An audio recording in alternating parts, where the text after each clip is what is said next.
NewGenGamers.com.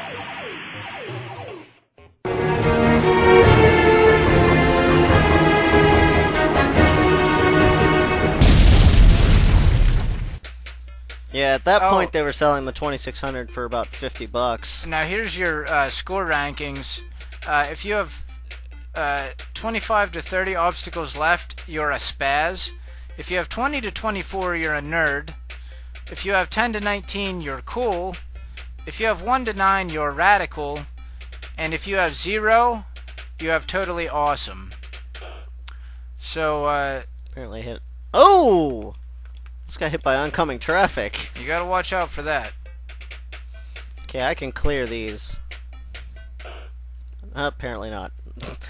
And you can only clear each obstacle one time, so... Oh, that sucks. Yeah, so you have to find 30 different ones in the 5 minutes. Being totally awesome is no walk in the park. You can't just... Apparently. You can't just have that. You've got to work for it. I thought I paid my dues for awesomeness. So... Yeah, oh, come on! This wasn't Tony Hawk's Pro Skater, and it didn't have the depth of maybe Skate or Die or some of the other skating games we'd see in the 8-bit generation, but for the Atari, I'd say it's probably the best skateboarding game. I think it might be the only skateboarding game. Well, that makes you the best. Yeah? Guess if you're the only one doing it, you can't be that bad at it. And hey, maybe this helped pave the way for the future Tony Hawks. It was a flagship title. I think I'm a nerd now. One that people forgot. There you go. You've moved up to nerd. I thought I already earned that one. Well, now that... Never in question. Skateboarding now has let you know for sure. Okay, I'll crouch ahead of time. Ooh, I cleared it.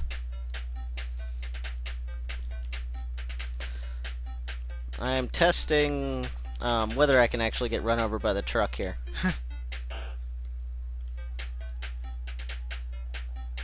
Apparently not.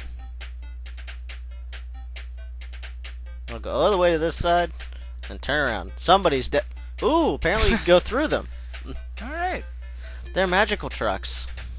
Well, this has been a magical game. I'm feeling the magic. So, if you want to check out some Atari 2600 sports action and feel a little extreme and perhaps radical, I don't think you can go wrong with skateboarding. Yeah, I think skateboarding will definitely make you more radical. And this is a pretty rare game. This is one I don't think too many people have played. Yeah, I don't think many people even knew about this title. It's definitely a hard... I titled this a rare find. Yeah, it's not one of your regular Atari Space Doom titles. Something a little bit different. So check it out. We demand it. Yes, or you will not be radical. I guess I'm a nerd.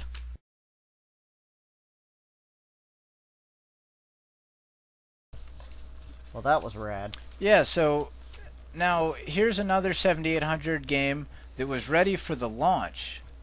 Yes. This was supposed to come out with the 1984 release of the system. Dig Dug, the classic arcade game. Another Namco title.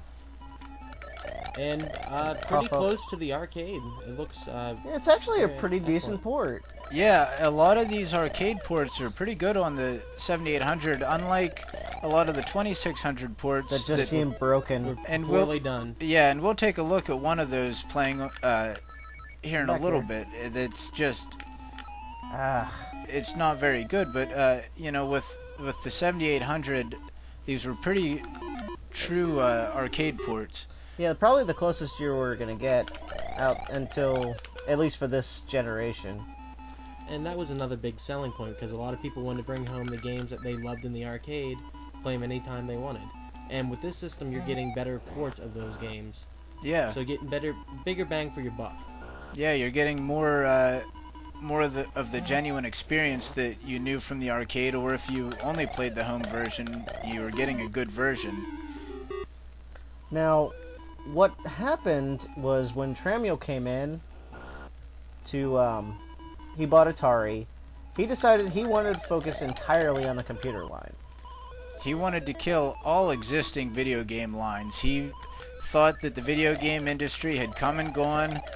He saw it as a fad like everybody else. And wanted to focus on the computer. So he decided to kill the 7800, which was in a test market at the time. Yeah, it was in a test market. It was everything but released to the consumer market.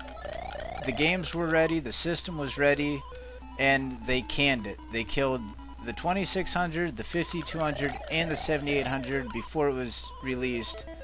All of that quickly. As soon as he came in, he just said, no, we're not doing this. And it disappeared off of... And Atari quit making video game systems for 2 years. Until the rise of the Nintendo Entertainment System, they saw there was potential again to make money in the market. Yes, in 1986, the company that Atari once snubbed came along and was able to release a video game system that was viable. And Atari said, uh-oh, we have one of those. Why don't we sell it? We could make a lot of money off that. And so we get the 7800. In 1986. But it was too little too late. Exactly. Too little too late. And they also resurrected the Atari 2600 in the form of the Atari Junior. Yes. So when they decided to finally release the 7800, they released a slimmed down 2600 along with it. And priced it at $50, so it would sell quickly. And they had that whole huge catalog of games. And the Atari 7800, as we said before, is also backwards compatible. Yes. Yeah, as you've seen already. So when they finally decided to sell video game systems again, they pushed both side by side. The 5200 was long dead, and they gave up on it. Mm-hmm. But they looked at the 2600's large library and the virtual, cost of production at that point was so low with that thing. As you see, $50 for a Atari 2600 plays all those games. And the price point would have been a very good marketing because the 7800 was at $140, the Atari Junior was at $50, and the NES at the time was at $199.99. So you could own 2 Atari systems for the price of 1 Nintendo. Yeah, a great selling feature, but you don't. If you own the 7800, you didn't need the 2600 because it was backwards compatible. Exactly. But so they re-released all this stuff. Now, here's one of the interesting points to it, was the fact that even though they were re-releasing the console and giving it another go, they never really seriously got behind it.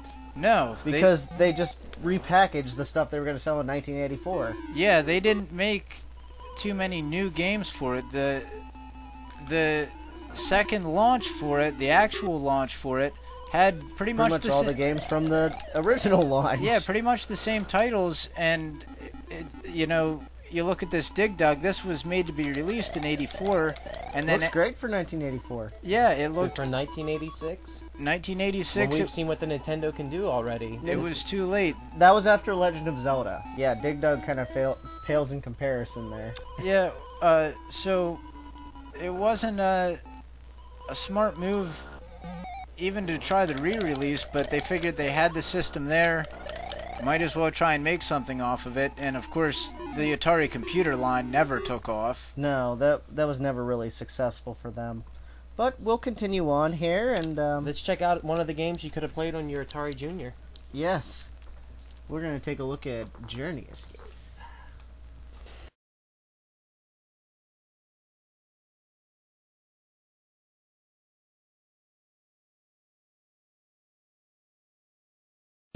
Atari just reinvented the video game with this, the Atari 7800. Incredible, huh?